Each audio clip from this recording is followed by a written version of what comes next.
To some national stories then. Flood situation in the northeast continues to remain tense. Over 5 lakh people in Assam, Sikkim and Manipur have been displaced by the deluge. The death toll has already crossed 30 across the northeastern states, and earlier today Prime Minister Narendra Modi also spoke to Assam CM Himanta Biswa Sarma, Sikkim CM Prem Singh Tamang and Manipur Governor Ajay Bhalla and assured relief measures to all of them. In fact, let's go across to Times Network's Tejashree, who is now joining us and giving us a report from Sikkim's Mangam district from the banks of Tista River.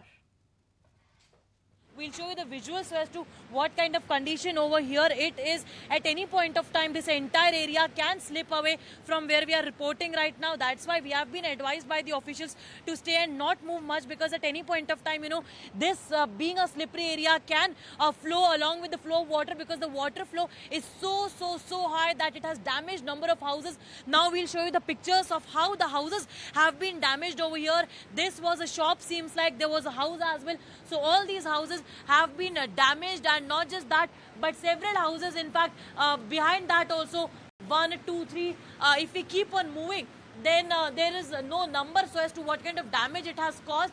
But you see, the damages are so high that you can see the iron rods peeping out of the cemented wall, of the cemented infrastructure that was built over here.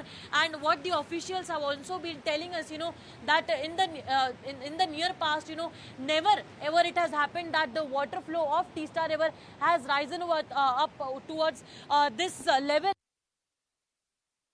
Tejashree, thanks so much for joining us with all those details. If you like this video, then like, share and subscribe to ET Now.